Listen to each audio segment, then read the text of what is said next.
in Dreamforge in 2023. Her art has been collected internationally.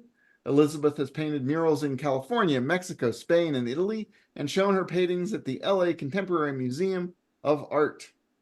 Elizabeth also co-hosts the Long Lost Friends show on Metastellar YouTube and spends summers doing bird rescue and winters planting coral. Today, Elizabeth will talk to us about all those things, but also her new novel, Gods and Monsters, being serialized at Metastellar Magazine. We'll learn about the novel, about Metastellar Magazine, and we'll give you links even where E. King is reading chapters of her new novel on YouTube.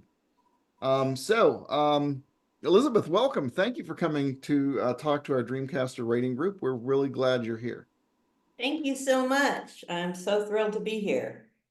I think I've talked to you before about coral planting, or maybe Yes, that was actually to another group. That was to our Parsec. Parsec I group. thought that was, I guess. Yeah, but that's like if I was going to ask a first question, it was simply going to be how do you even keep straight all the things you're doing?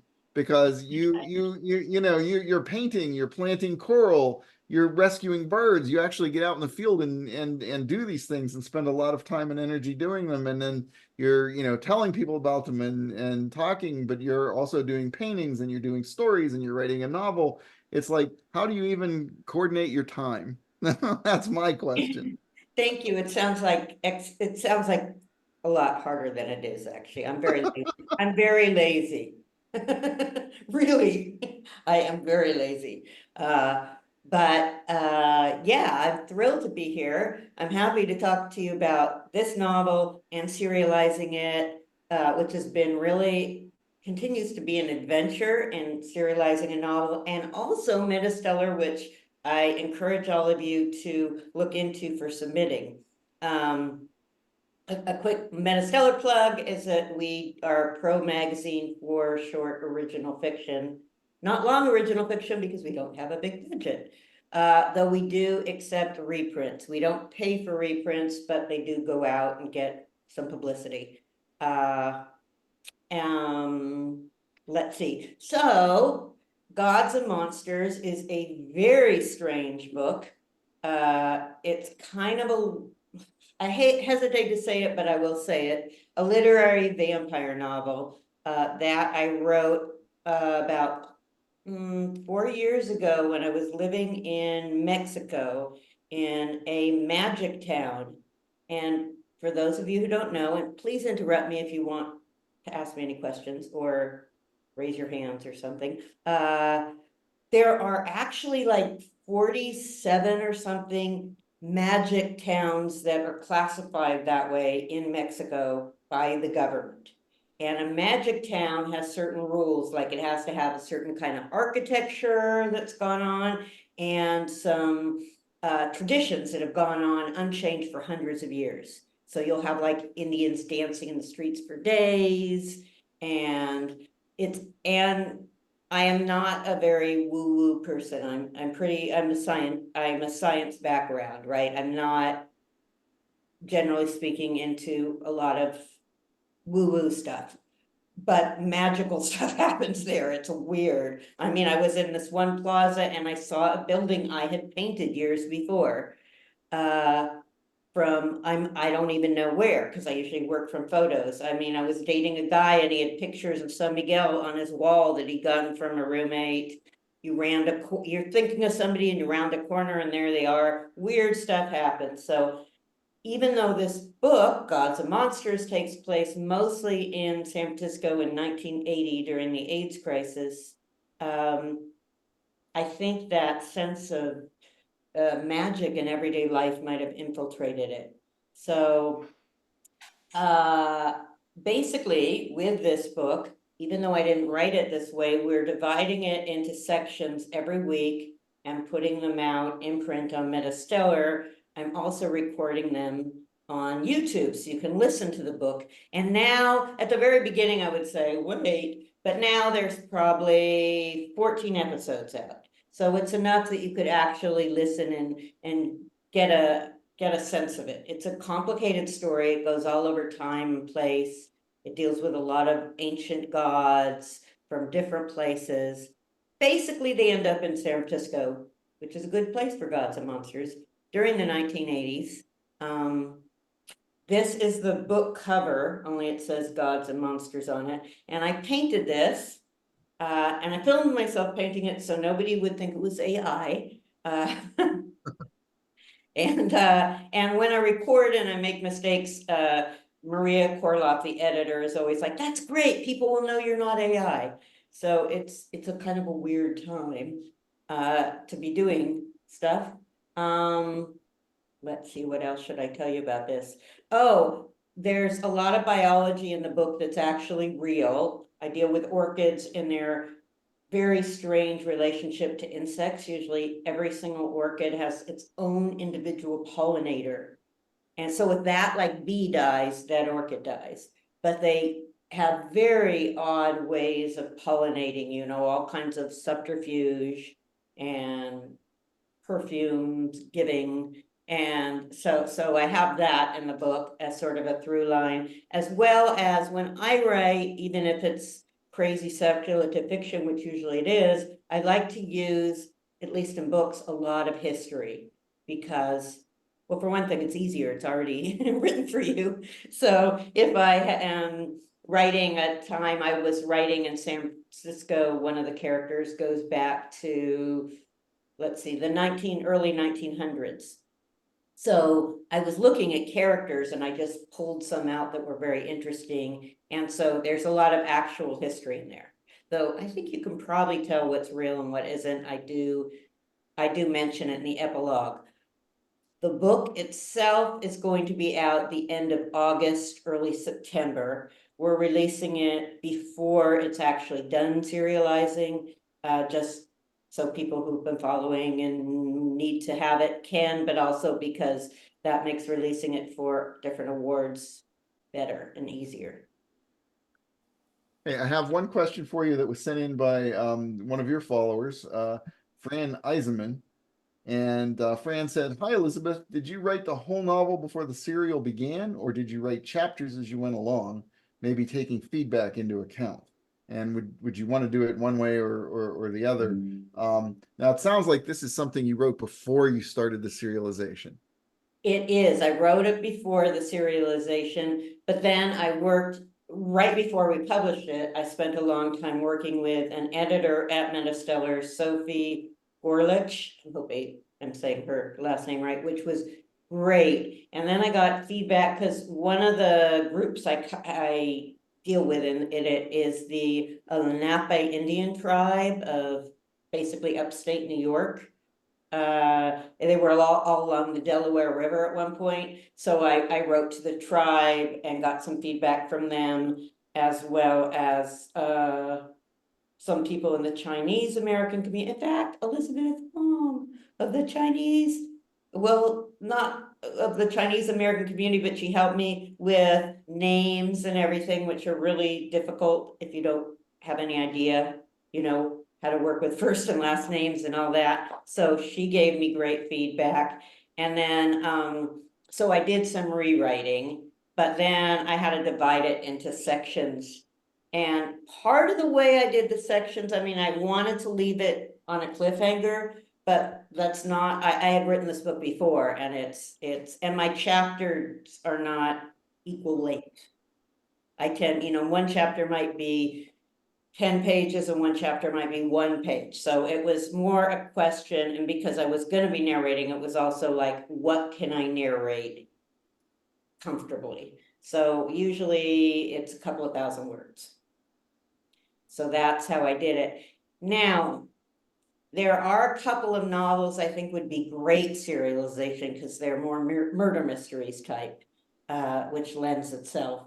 But I think I would love to write a novel where I knew it was being serialized and planned it for that. This was not planned for that. I think it works well. The only thing that's a little would be tricky about this novel is there's a lot of characters and it goes back and forth in time and history. So I could see needing to go back and saying, wait, what was that? You know, you find something out in chapter 2 that comes back in chapter whatever, 84. You're like, wait a minute.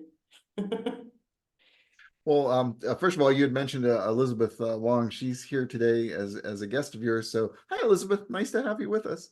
And then I wanted to ask about the idea of you're talking about historical research. You're talking about reaching out to people like Elizabeth and Indian tribes to get specifics and understand things. Do you think that getting the realism down, getting all that real stuff acts almost like as a foundation that can help bring the fantasy elements to life. And like I always tend to think if you just do everything fantasy, that you kind of lose some verisimilitude. And was that your feeling why you did that? I think that is so true. I mean, I like biology. And so like I said, I have real biology in there, but biology is so strange. I mean, nature is so strange. It will give you ideas you never thought of, but it will also ground your fantasy. I think, and of course, you probably know and probably heard every fantasy thing has to have rules. I sort of broke them once in this book because I don't like, the dog never dies. Well, the dog never dies in my stories if I can help it. But I did have one case where an animal has to die, so I don't usually bring back soulless, quote, soulless creatures but in this case I did because I'm like, well, sometimes love can triumph that. And it's simply because I won't I won't kill the cat. So that was kind of, I was like, oh, this is kind of dumb, but it worked.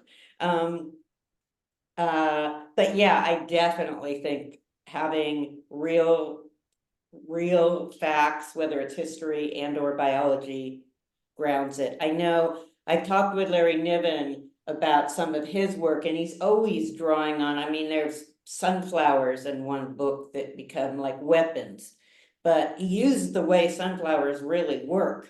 And I think yeah, it just makes it more real. I know that book. That's The Smoke Ring. It's one of my favorite Larry Niven books. Um, but yeah, so one of the things you mentioned Larry Niven, so I'm going to kind of diverge here a little bit. We're going to get back to Gods and Monsters and Metastellar, but I didn't want to. One of the things I read in my introduction was Ray Bradbury's quote about your writing, and I have to ask, how did that come about? Did you ever get to meet Ray Bradbury? What was it like to receive praise like that? Like, just talk a little bit about that quote. Oh, sure. Ray Bradbury was an amazing man. He was as amazing as his writing, which is saying a lot. He was incredibly generous. He was like always very giving. He was never like, oh, he's always like, there's just room at the top for everyone. It's always so encouraging. I was really fortunate. My dad was a writer, and he started a group that Ray was in when they were both starting out, that continued until my dad was basically too sick to run it anymore. But so I knew Ray when I was a kid. And then when I started writing my own science fiction fantasy, he took me under his wing and was a real mentor to me. And I would go and see him every week or two. And sometimes I would read my own stuff and he'd give me comments on it. And then sometimes I would read some of his stuff to him, or we would go through he was a big autograph hound. I don't know if anybody knows that about Ray, but he was a big autograph hound. And when he was like, and he was terrified of driving. He never drew a motor car, which for Mr. Science Fiction, right, rocket space guy, it's funny, but he would like go around on rollerblades and stuff all over LA. I mean, this was before my time, but even so, I can't imagine it. And he would hang out at the studios and get autographs. And so and then one of his friends who was an autograph hound died, and he bought his autograph. So he had just files of, Marlene Dietrich, Groucho Marx, or whoever, and he really loved that. And I think he was still filled with wonder in a way that he was up there, with the greats. Uh, so yeah, so when I wrote my first book, uh, Dirk Quigley's Guide to the Afterlife, you're giving away a copy today. He loved it. My father was very sardonic, and it's also a rather sarcastic book. It mocks religion. If you don't give it to somebody who's really religious, they will not like it. Some religious people have liked it. They have to have a sense of humor, but I do give that fair warning up there. And he said, I have, let's do a book opening. And so he did this book opening for me in the Mystery and Imagination bookstore that was his favorite bookstore. It's super cool. I have a post about it on my blog, which is called What's in an Afterlife. I started with Dirk Quigley, and so we all went there, but it was like 110 that day in LA. And Ray was going to come and host it, but he couldn't because the place had no air conditioning. And at that time, he was already really old and frail. So we had it there anyway. And all my guests had to like peel themselves off the seats to listen. It was really hot. But yeah, so I was really fortunate, I mean, what a mentor. Yeah, that's a wonderful story, and that's kind of a little bit of the philosophy we try to do here too. We try to help one another, learn new writing skills, and we give each other challenges, and everybody kind of has the philosophy that if they know somebody's getting into writing, to just try to help them up the next rung if you can. That's kind of what we're about. So it's wonderful to hear stories like that, and it's wonderful to hear stories about people like Ray Bradbury, because I'm a firm believer in never meet your heroes because you'll always get disappointed.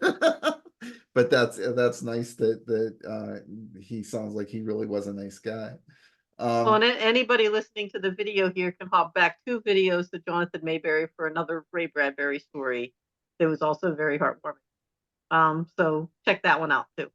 Ray Yes. was he was the kindest, most generous, most wonderful person ever. And also Larry Niven is a really wonderful guy too. I mean, he's I think the writing community and generally having as you know been in a lot of different arts, including theater and dance, I would have to say that the writing community is really the nicest and most generous. And horror writers, I was talking to my friend and we're like, horror writers are so nice, and it's like, well, maybe it's because they get all that stuff out in their writing. I don't know. Let's see. One of the things that I'd like to know about, it could be about this novel or anything, but again, we talked at the beginning about how involved you are in how many different things. Do you have essentially a writing discipline where you write every day, or do you just say, oh, this month I'm going to sequester myself for 3 days and try to write a short story? How do you handle the discipline of continuing writing production? Well, that's a really, really good question. So for a long while, I was just very disciplined of, 1,000 words a day. And then I was a little laxer about it. And then I went through some periods where other stuff was going on and I just didn't write. And now I sort of write I write either when I'm inspired or if I have a project that sold something and I need to do edits. I mean, I'm very good about like if somebody buys something and says we need edits I'm not gonna say I don't feel like it. But yeah, it's more a lot of times it's more project driven. Oh, I will also tell you about this really cool thing that's been going on. It's it's one of my I can't pay the bills with it talents. Uh, I have I don't know, it's an odd talent. Uh, but I have is that I can take the different lines of people written and put them together in a poem. I'm good at editing that. Elizabeth Wong just made me a little heart because I've done this before. So this, I guess it's been maybe a year. Is that right, Elizabeth Wong? Give me a thumbs up if it is. I have this group of women. Okay, it's about a year. From Divergent Back, all amazing writers. So I'm not claiming credit for these lines, but I send them a prompt, like it could just be a word like winter, or it could be something like carnivorous friends and lovers. It could be, but small. And they send me back maybe between 2 to 6 lines. on this subject, and then I make them into a poem. And we've been doing this and like got a couple of poems accepted, and we just had our first book accepted, which is, Wow. yeah. And it was the first time I sent it out too. It's like the easiest writing I have ever done in my life. It's amazing. And it's really cool because we are Jewish, Anglo, Chinese, African, Latino.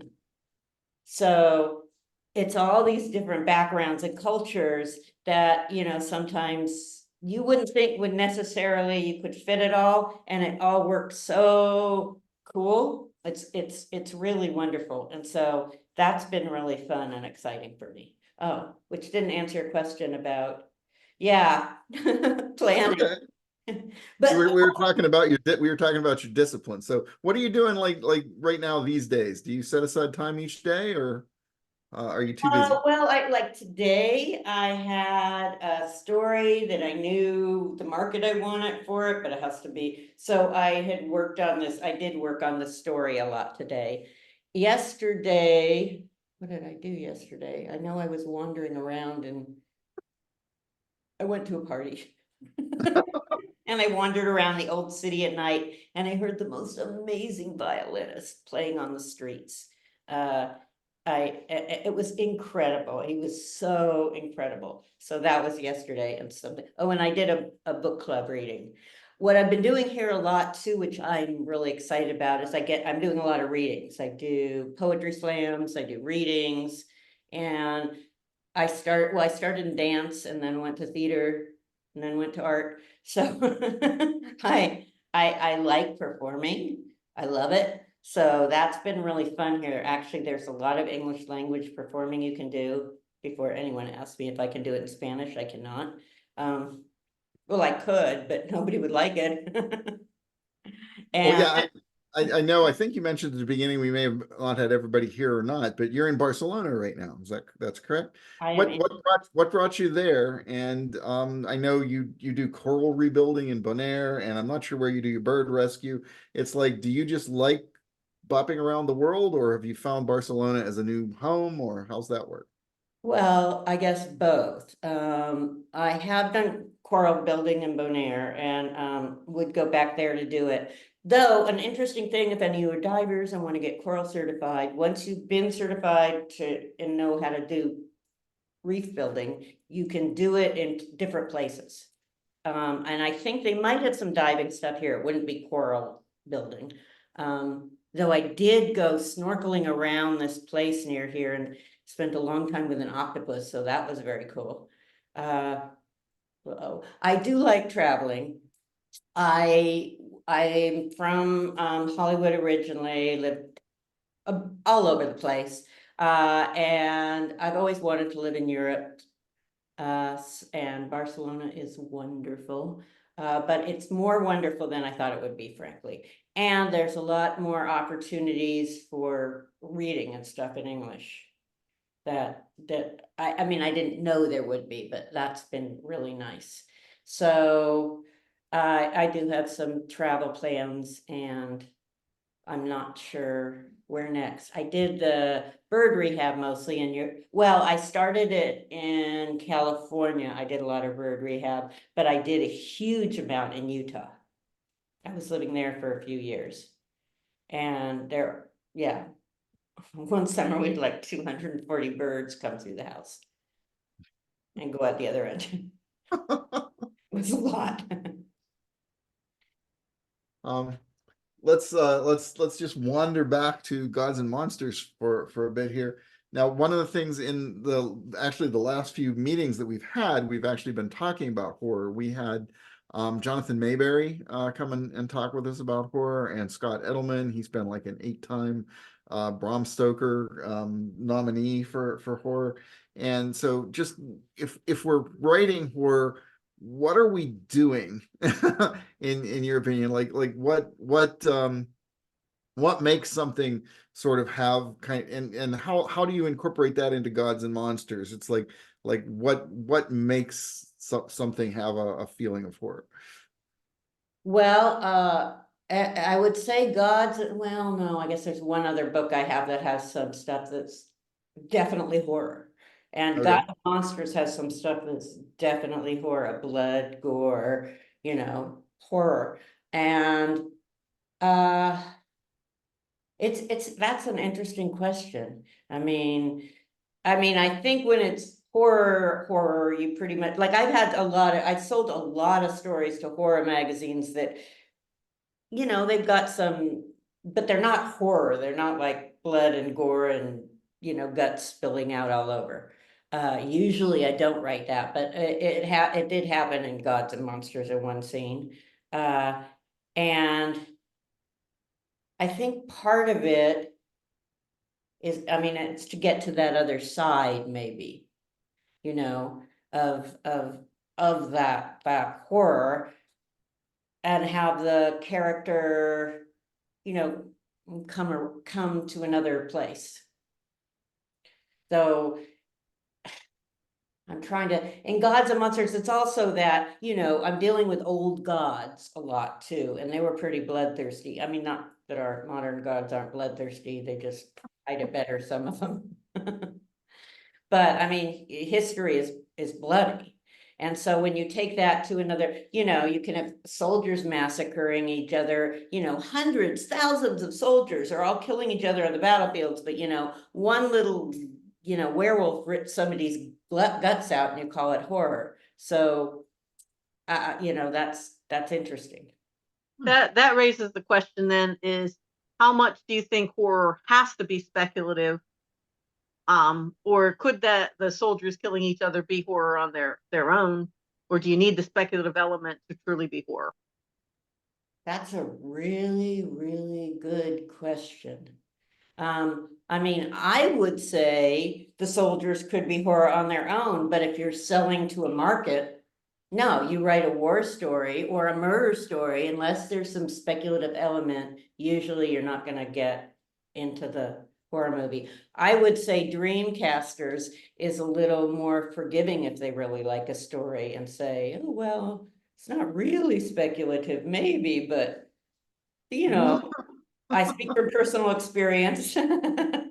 Well, oh, I'm sorry to interrupt. I was just going to say, following up on that idea, because Jane and I talk about this from time to time, not really specifically having discussions about horror, but I'll say, because I'm a fan of both, like I'll watch war movies, but I'll also watch like Law and Order, that kind of thing, and I will just be able to sit down and be fine with watching Private Ryan and watching everybody get blown up and all that sort of thing. But if we've got just a legal procedural in which there's an innocent kid who's about to get killed or something, it's like I have to get up and leave the room. So for me, that element, I get a feeling of horror whenever there's someone who's basically, it's like they're I don't know if innocent bystander is the right word, but they're basically being overwhelmed by a force that they can't control, and that is inimical to them, that is harmful, and it's going to do something really bad to them. And to me, that idea of innocence trapped in that overwhelming sense of danger is very difficult for me to deal with sometimes. Whereas, if you got the guys in the uniform and stuff, it's like, hey, we signed up for this, or this is our job and we're just going to deal with it. And it's not as doesn't have that sense of horror for me. But that's a really, really fascinating point that I never thought of. Like, why aren't war movies classified as horror, or murders? They're not in the horror thing. Guess it does have to be speculative, which is interesting because usually the speculative fiction, like I say, maybe there's, a couple of vampires or werewolves on the loose, but you don't ever get, the guy who goes and massacres the school kids. That's not horror for some reason. Yeah, but some of the serial killer stuff definitely qualifies as horror in my book. That things that, like, one that comes to mind right away is on Netflix. It was awesome. It was called Mind Hunters, and it was the people from the FBI who kind of established the concept of profiling, and that was pretty horrific. I don't know if you'd want to call it horror or not, but it was pretty horrific stuff. It was really, really well done and really good. But as they were interviewing those serial killers, it was pretty freaky. Oh yeah.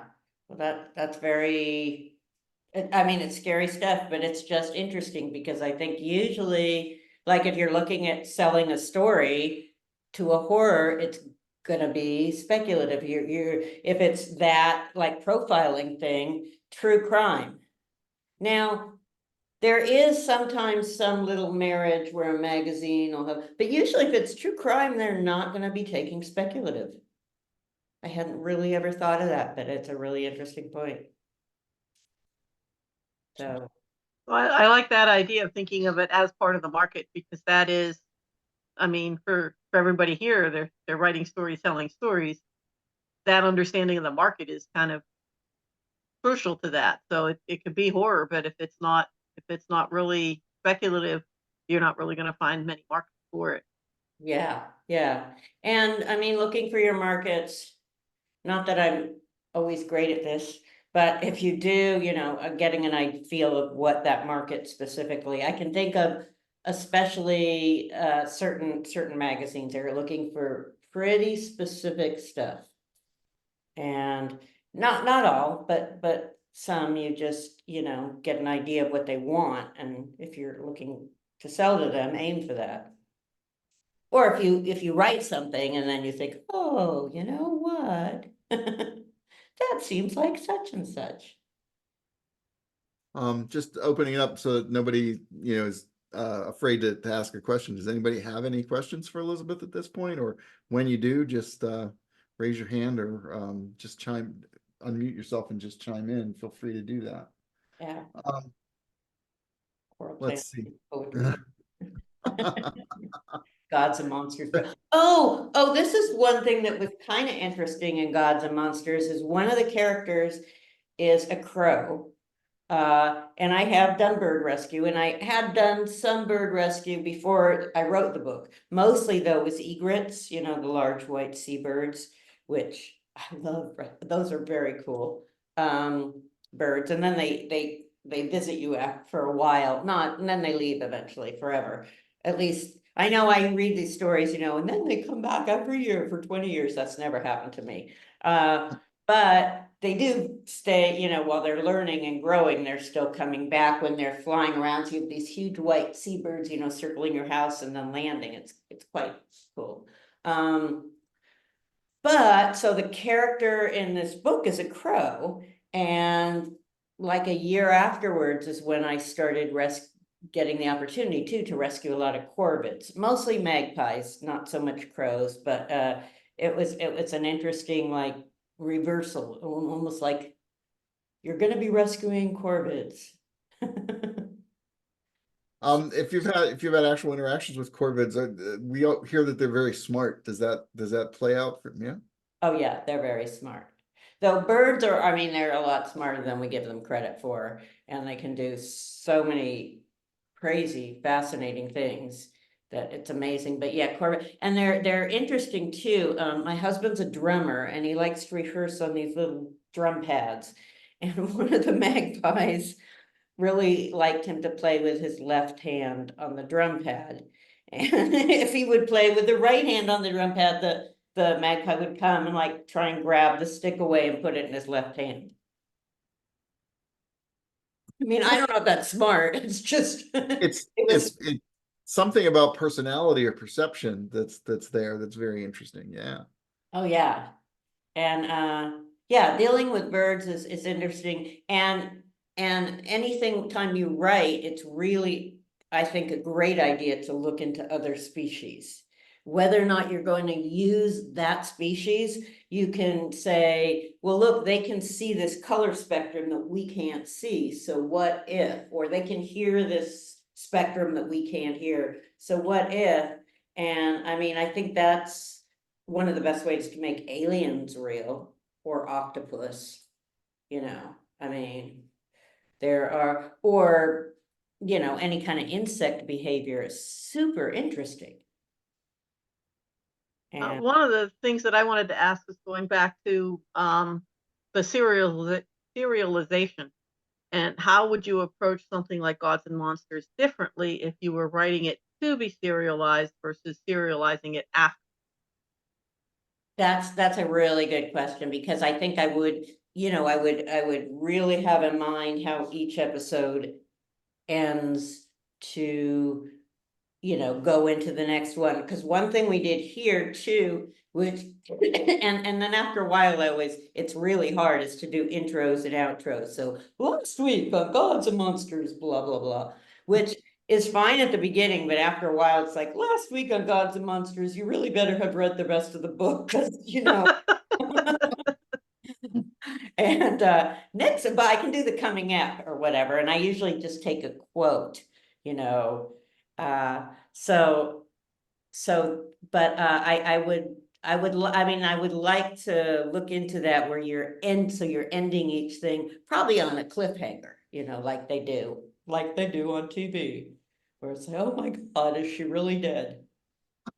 Have you heard anything about or done any work with the Kindle Vella concept? Because that is the serialization concept through the Kindle.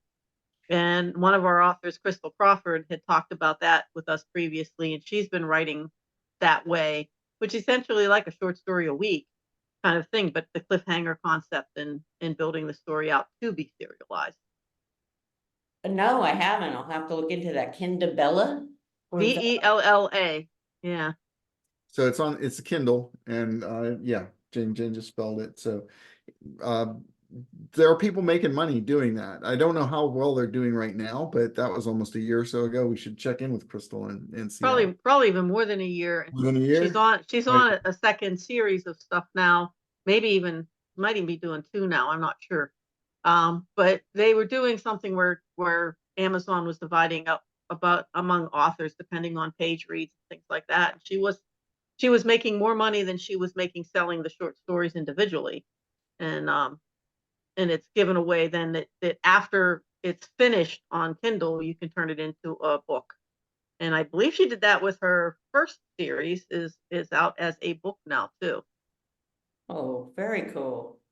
Yeah, I know, there's some Asian markets, Japanese and Chinese, that have, it's like when you become a member of, say, Audible for audio, or, one of these book things where you become a member, they do serializations quite a lot. Because I was involved with them starting to do some serialization, but I got distracted. Yeah, I would think one of the biggest challenges of that is the regular, like the need to produce regularly. Like I could see if you had it finished and then do it, but to do it on a schedule like that is an aggressive schedule. Yeah, well, and some people work really well on schedules. And I mean, I do actually work pretty well under deadlines. When I have a deadline, it's usually pretty good. But I haven't had, I've only had a deadline with, say, finished stuff. Whether it's story or novel, Mm-hmm. oh, you have to get the edits done in this time, whether it was, if it's every week, that would be, I could do it, but I wouldn't necessarily be able to go flitting around as I like to do. Well, I So, just wanted to follow up on the original part of Jane's question, where she was talking about YouTube. I wanted to know, is this the first time you've done things on YouTube? Did you have to learn new skills? Do you find yourself learning things as you go? It's like, so what's your experience then with your narrating on YouTube? yeah, well, I have learned new skills, but I started out, so I have a friend. When we were 19, we were living in San Francisco and doing, improv comedy in nightclubs with a group. And we lost track. And like about maybe 3 or 4 years ago, we got back in touch and we found we had all these things in common. In fact, she's a painter, she's a speculative fiction writer, she does Pilates. And we wanted at one point to do something together. And I had sold a story to Meta Stellar. So I was involved with them. And Maria Korloff, the editor, is very welcoming. If you want to do something, if you think of something you might want to do, whether YouTube or whatever, or editing or whatever, she's like, come on in, and she's also, by the way, a journalist who's kind of an expert on AI. And so if you want any training on any of the, whether it's chatbot GBT or Firefly AI art or Canva, she's amazing at it. And so I had been interviewed by her because I published a story there. And then Andrea and I thought we might do an interview show, which we started doing. It's called Long Lost Friends, and we've interviewed mostly a lot of writers, sometimes editors, a few scientists, because it's our show and we can do whatever we want.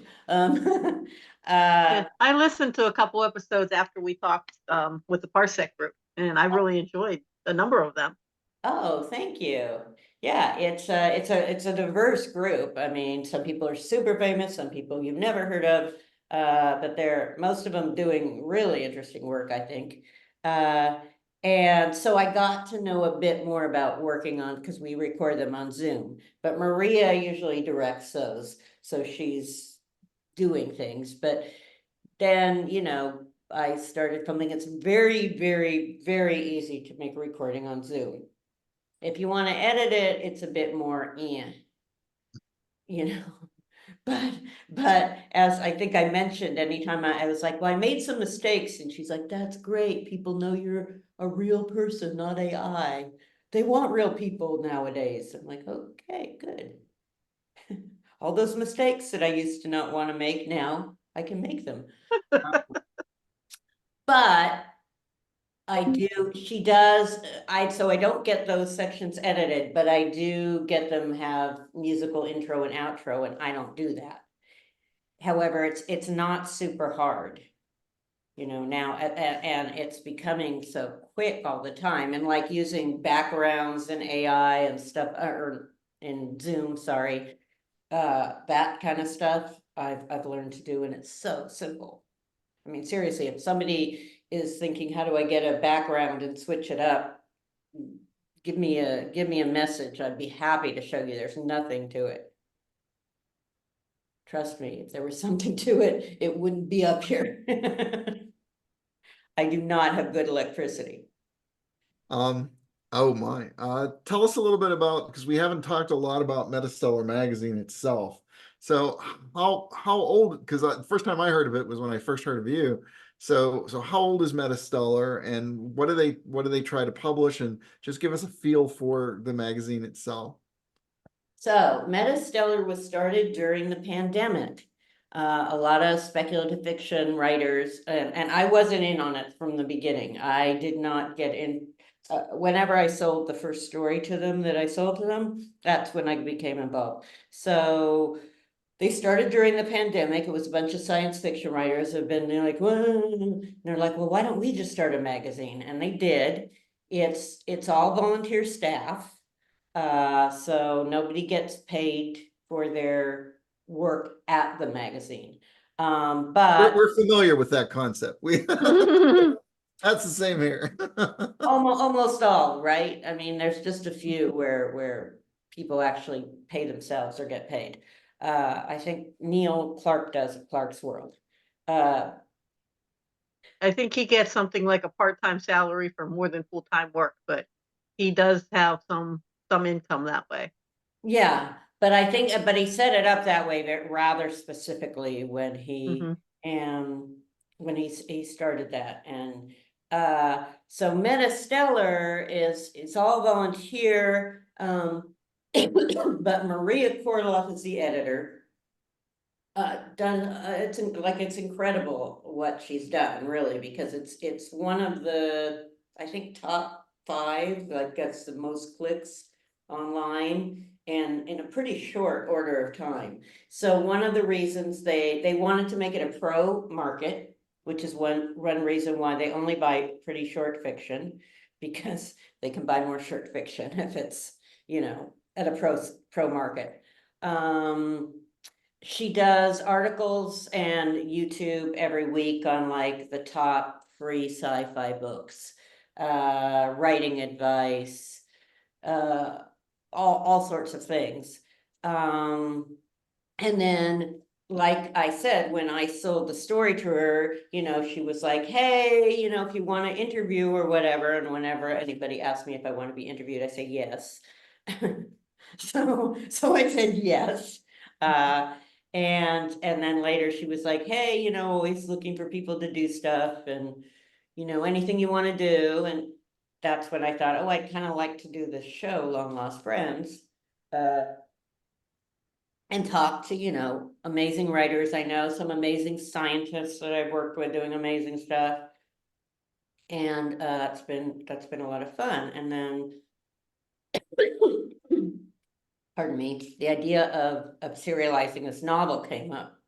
And I thought that would be really, really cool. Which so far it has been. Excellent. So as far as Metastellar, people know when they're writing for Dreamforge, we're looking for things that are a little more hopeful, or that talk about the humanity in humanity. So right now we know Metastellar wants things that are shorter. Are they more diverse? Like, is it science fiction, fantasy, and horror? Is there a particular thing that they look for? What can you say about from what you know? Oh, that's a good question. Thank you. Yeah, Dreamforge looks for more hopeful stuff. So does Solar Punk magazine, more hopeful stuff. Yeah, I would say that it's a little more all over there. The piece I sold to them was really a very sweet piece, I would say. But they have some stuff that's more horror, or, but they're all over the place in what they will accept, as long as it's got some speculative element. And I can't tell you the exact word count, but you could find it on their site. Are they open all year long, do you know, or do they have No. specific reading They are periods? not open all year long. I don't know if they've just closed or just opened. I should know this, but it will be on the website. And if you have any questions at all, you feel free to email me. I'd be happy to answer them. They have a section, because then we get flooded with stuff and people have to read them. And then decide on what's it. They are open for reprints, but they don't pay for reprints. You do, however, get a byline and blah, blah, blah. And if anybody has something like, gee, I'd like to interview whatever, that would be, oh, thank you. Somebody just said it's They open did that, I think. October 20. Thank you. I think that's yeah, that's true. And I'm not sure how long the submission window is. Oh, and also my long lost friend Andrea Goyen, who I do the Long Lost Friends podcast with. She's also in the poetry group I'm in, that we just had that thing. This is Elizabeth Wong. What was I going to say about her? Oh, we have started narrating the stories. We call it, well, I call it Meta Story, but it's actually on the print. It says Meta Story Time, because we don't want Meta to sue us, because they don't have enough keeping them occupied. So they might. But we've narrated a bunch of the stories, and are hoping to narrate the new ones too, which is fun. And then you have a link to your narration as well. And we do narrate some of the reprints. And in fact, if somebody submits a reprint and says, hey, I'd love this narrated by one of your brilliant narrators, we'd be happy to do that, as long as it's not longer than 2,000 words, in which case we would be less happy. Well, that sounds like it might be, if you're opening up in Metastellar's opening up in October, that might be a nice writing challenge for us, especially the idea of the very short fiction, because I know myself, I have a very hard time writing fiction as short as 2,000 words. Even when I have an idea that I think is extremely simple, at 5,000 words, I just kind of have to stop. So that could be a good challenge, that we could take a look at Metastellar and some of the stories, and we could try to figure out what kind of thing they're looking for, and we could come up with some ways of encouraging one another to write some really short things, and maybe when they open, they'll have some Dreamcaster stories that they won't know it, but we'll we'll know it, and we'll see what happens. So that sounds like really interesting. Which And- actually, let's oh. talk about the idea. That's okay. Don't lose your thought. You can start with your thought. I just wanted you to talk next about just short stories, like 2,000 words. Like, how do you are you good at that, and how do you do that? So go ahead. Great. And one of the things I was gonna say, I don't know, but I'm pretty sure that reprints are open all the time. Hmm. Now, granted, I mean, I don't usually send to reprint markets that don't at least pay something, but because I just don't usually do that. But I will with Metastellar because I'm involved with them. But you can get a nice, you could, that's open all year long, and they do not have the word limitations. That's really interesting that you said that, Scott, though, because for me, I mean, especially when I started writing, but even now, I mean, my go-to is short. And I have, like, sometimes, I have so many ideas and they're still like all crammed into this little thing. I really like writing short. And I always thought that was like everybody sort of, that was their easy thing, but no, I found now some writers are like, no, it's really hard for me to write short. And for me, that's my happy place. Well, I, I guess one of the ways my brain tends to work, and one of the things we talk about here often, because a lot of people here, have some connection to Writers of the Future or try to write for Writers of the Future. So we're often talking about that entire story arc. It's almost like, the 3-act play or the 9-part short story, and we have to go through the try-fail cycle, and we have to try to make the character grow, and we have to have a climax, and you don't really have room for all of that in a very short story. So what, in your opinion, what should we be focusing on in a very short story? Or do you somehow manage to get all that stuff in a very short story? You can, I mean, yeah, you can get all that in a very short story, basically. It's a question of utility of language, not a lot of dialogue. Or sometimes no dialogue, but you have the mystery of the problem, and then the because I think most of my stuff, the characters do grow, and I like surprise endings. I always like a twist at the end. So that's something I think almost all my stuff is like, But yeah, and I'm heavy on descriptive prose too. So that's, but for me, like I mean, 2,000 words can be a push. And when I see these things 5,000 words, I'm like, I mean, every now and then a story just happens to be 5 or 6,000 words, but that's, a push for me. Novels are different because they're a different thing. But yeah, I think you do have all those story arc, the transition of the hero or the main character, whatever. Or, depends. I mean, if the world blows up, then that's maybe a different ending. I think I have a lot of stories where the world blows up. My sister, in fact, my first collection was called Another Happy Ending, and I got that title because I read one of mine to my sister, and she's like, "Oh, another happy ending, huh?"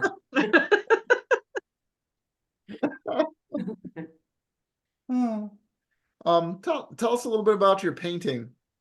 Hmm. What Well, thank if you. you can tell us about the one behind you, but tell us about your painting in general. Like, how do you feel about your art, and how do you practice that?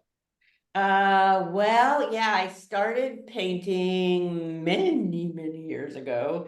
Mostly in New York. I mean, I always drew. I always drew throughout my life. And when I was dancing, I would draw the dancers in the studio. Sometimes when I wasn't dancing myself. Uh, and then I started painting, and I was actually doing theater in New York at the time. And I got a gig, and I didn't want to take it. And I sort of thought, if I don't take, with theater, you have to take everything you get unless you're, really successful and famous. And I wasn't, but I didn't want to take this gig. So I thought I'm going to just do art. So I did art very intensely for many years. And, copied masters, trained myself, I'm really good now at color matching, like I can match a color very easily. I feel like I can pretty much paint anything that's like put before me. I like realistic painting. I'm not really big into abstract. I've never done it myself. A lot of it's like, it's like the white canvas and you're like, well, what is it? It's like, I'm that person, okay? I'm that person. And which isn't probably very cool to say. But that's me. And then I worked as an art and science director for a nonprofit in LA for many years, and I got to do some really huge murals, which are whole different kettle of fish. Because for me, I mean, with this one, it's not actually here. That's why I'm like, whoa, We see the it. other room. It's a green screen thing. But this one, and I just did a cover for a Metastellar thing, because everybody wants human done things now. They're like, so it's such a weird place. We want it to be human done. But so where was I? Something about human done. The big murals are really interesting because I did this huge mural in 2000 in LA, and I don't usually like. I did pre-sketch this. I pre-sketched some of my covers now. I have a piece that's one of my favorite pieces I'm working on. It's all pre-sketched, but usually I don't do that. Usually I just go in there with a paintbrush, no planning, no plan, and start, but often I'm working from an image. I'm working from life. I'm working from a photo. I'm not working blind. I don't do that very well. But this was a big plan, so I had to do, for whole perspective things, because it was going to be like 141 feet. So by 44 feet high, and I wanted it to be this perspective sequence, so it had to be correct. Whereas like with a painting, I can fudge it a little, but not something that big. And I did an inches to square feet with 70 people that were like the size of my thumbnail, but they were recognizable because I knew I was going to blow them up into something like this big. So it took me like 9 months to do this small painting. Well, it was still a big painting, but it was smaller than mural. Anyway, then we projected the painting, and each square inch became a square foot. And we drew it on paper with a little stylus electric pen. And then we rolled the butcher paper over the wall and hit it with charcoal. And the charcoal went through these little lines and made the outline, the cartoon of the mural on the wall. And then we did it with ink and then painted it. And so that was different. I don't know. I got distracted, I guess, because I just Yeah. thought it was an interesting whole process. And Yeah, that that is a fascinating process. And my question is, how does your how does your art inform your writing, and how does writing inform your art? Oh, well, that's really a good question because nothing's conscious with me. But I realized then in this book, Gods and Monsters, one of the characters sees the world in black and white, and one by one in his dreams, a new color appears each time, and it starts coloring his world, slowly becoming colorful. And though I didn't realize it, in this murder mystery I have where this electric detective guy is struck by lightning and it supercharges the biophotons in his brain. So suddenly he's able to see into different dimensions. But what he notices when he wakes up is the world is black and white. And then every now and then something's in color. And that's when he's seeing into a new dimension. And I didn't really realize at the time, man, I'm doing the same thing here, aren't I? And I have a bird in both books. Or no, I don't have a bird in that book. But I know I had 2 books where a bird's dropped something that is like the denouement at the end that solves everything. And I wasn't even aware that I did that in 2 books, which you'd think you'd be aware of something like that. but not till after.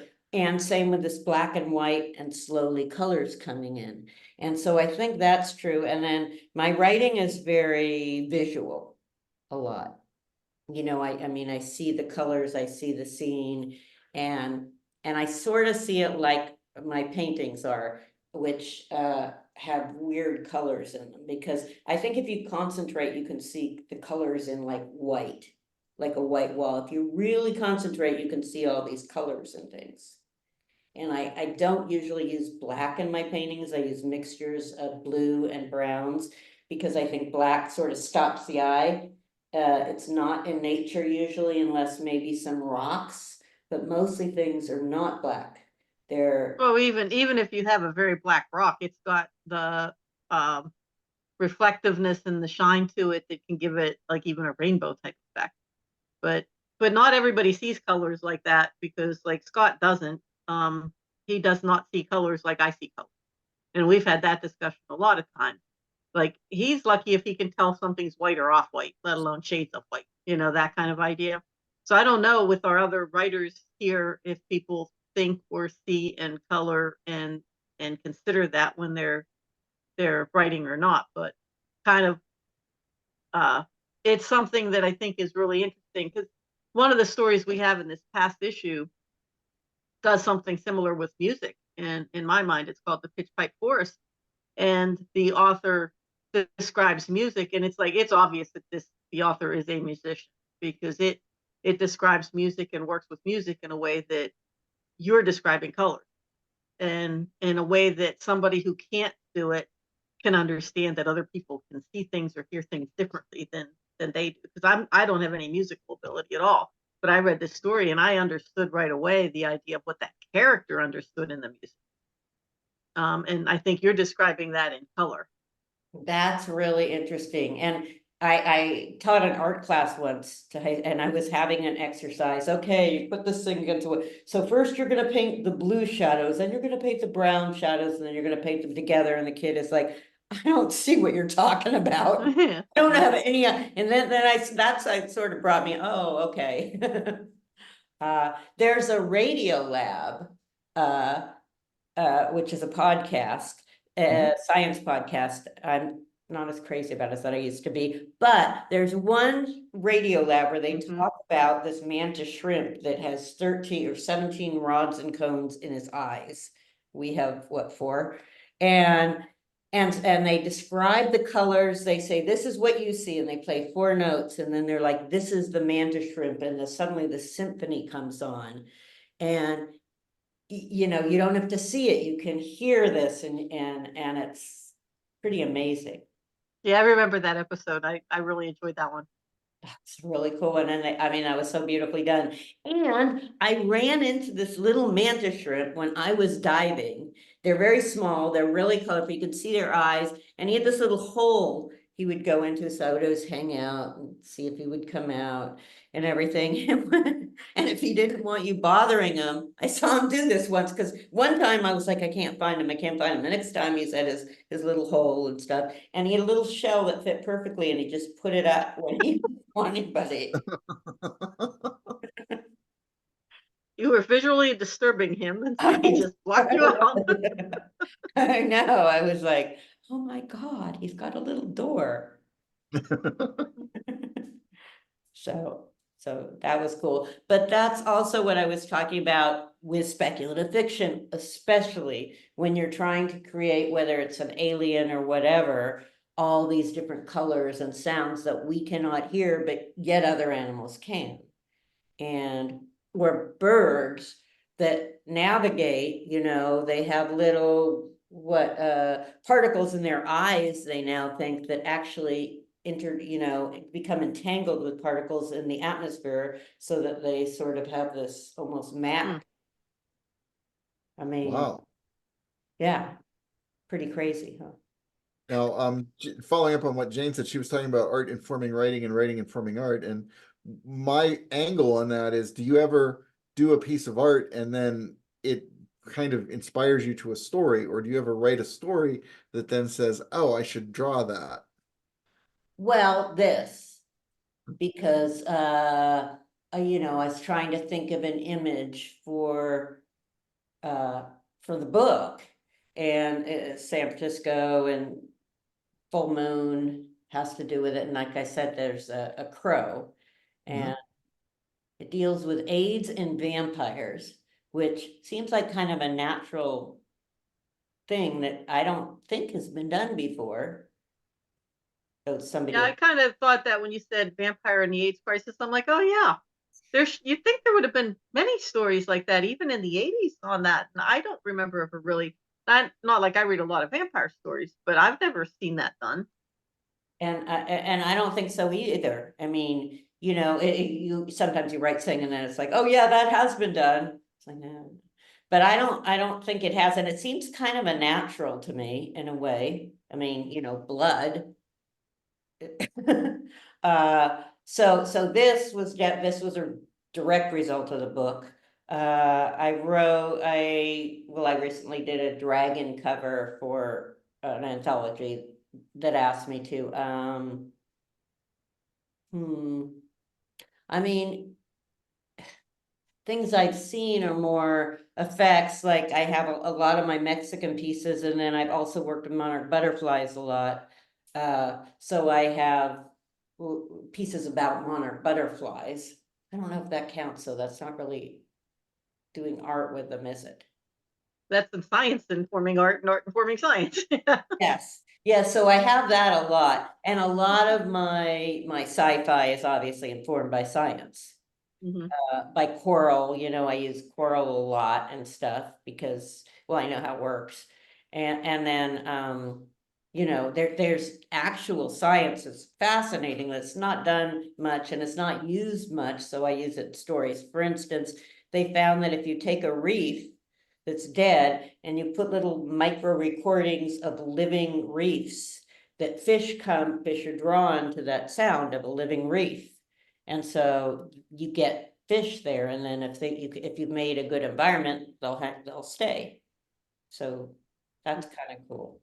Though some scientists, like the ones I was working with, I mentioned that and they get all pissed off because they're like, you know how expensive that would be. And it's like, oh, it's Well, just where do you learn new science, and like what YouTube channels do you watch, or what scientists do you read, what magazines do you read? Like, where do you get some of these things? Because I know this is where Scott gets a lot of his ideas from too, is he'll read magazines and watching YouTube and stuff like that. So what are some of your sources, especially on the biology side of things, to learn stuff that people could then take and say, oh, I could use this to create my aliens, or make my aliens more realistic?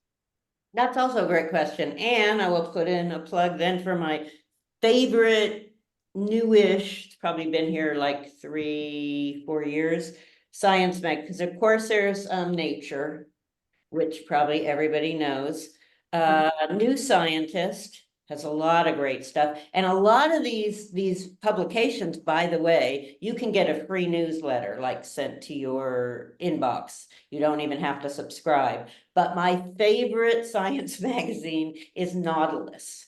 And it is got some amazing science writing, and some of the writing is really beautiful. I mean, they did one that dealt with, I wrote a story, I still haven't, though I did send it to Dreamcasters and you didn't take it, but you sent me some really, really lovely feedback about how good it was. So thank you. But it's called, God, the great, I want to say inconsistency. It's not, but it's this period of history.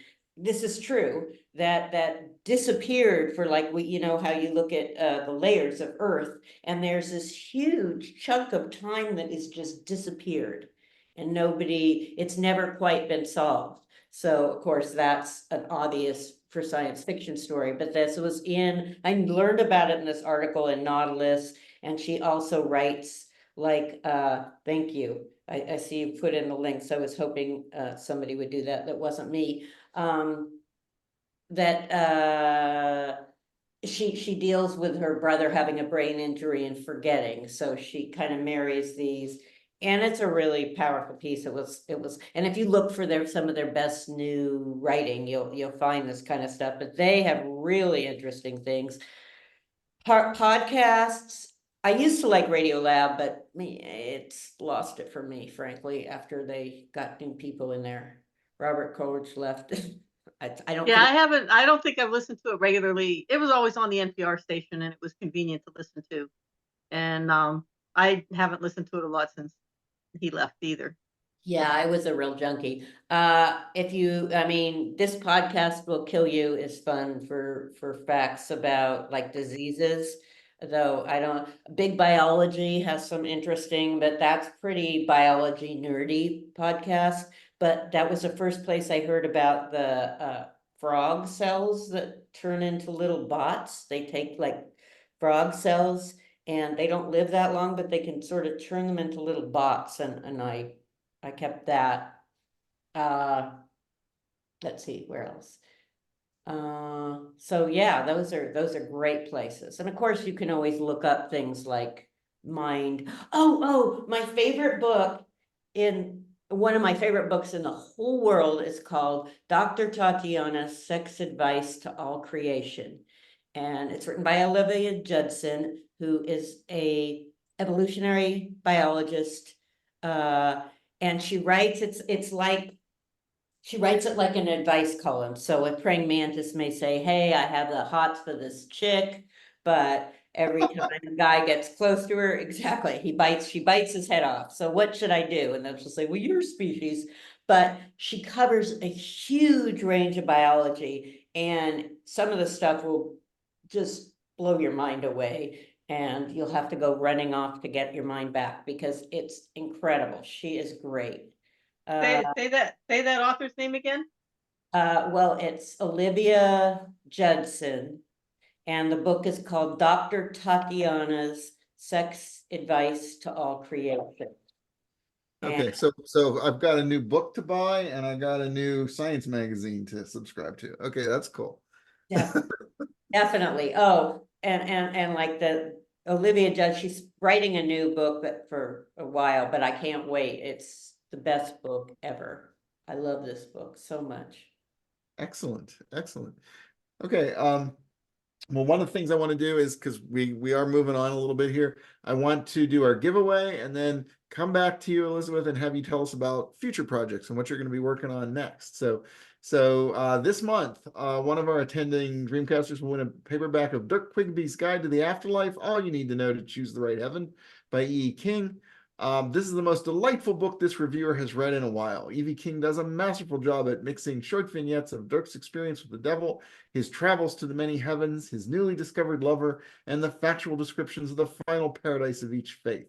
The Guide to the Afterlife is a mix of fact and fiction, faith and mysticism at its best. And that's from the blurb on the book, I think, or I found online.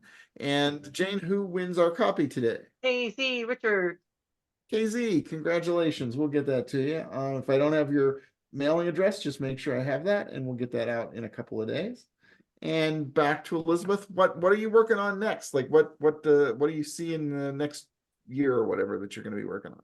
Thank you. Also, if somebody sends me a message, I can give you an audio copy of that book as well, because it has a great narrator. He would make. Is it okay if I post your email address onto the Yeah.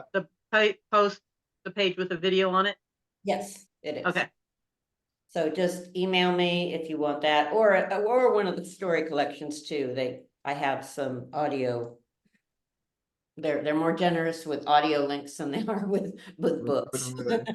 Yeah, And they have the best, I have the best narrators on Dirk. Oh my God, he's so good. So what's next? Well, I'm still recording Gods and Monsters. I haven't finished it yet. I'm probably about halfway through the recordings. So I'm doing that. I'm doing a number of readings here, which is super fun.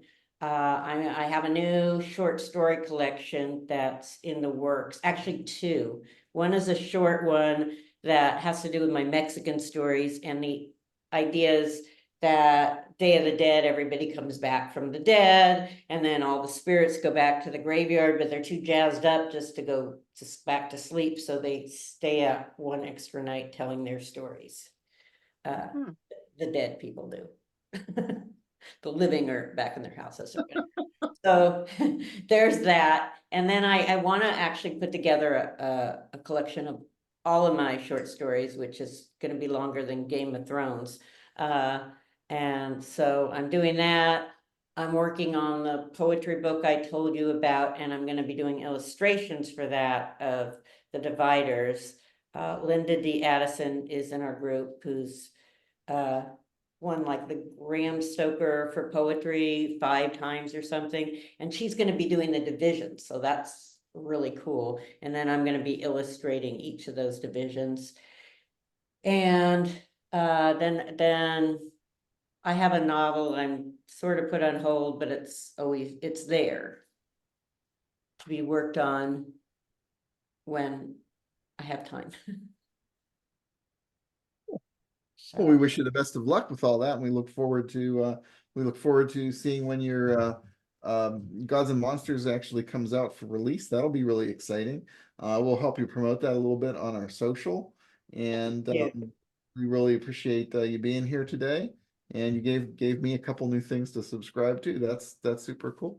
But thank you for sharing your expertise and your stories. I think one of the big takeaways I take from your presentation and every time I see you is you just have such a love of everything. The part of, I think, what makes what you do fun is the fact that you are there traveling around the world, painting things, writing things, working with coral, you just seem to have quite a love of engagement with life that I think we could all take an example from. Don't just sit in your basement and type.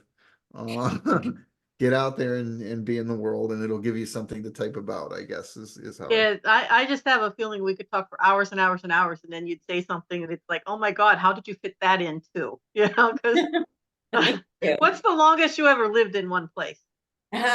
Oh, well, I grew up in LA. I lived there till I was 16, and then I moved to San Francisco, and I moved around a lot, but I was there for a few years. I was in Guerneville for 3, Korea for 1, then back to LA for probably close to 20 years. So that's the longest I've ever lived is LA area. But then you've been in Utah, then you were in Mexico, now you're in Barcelona.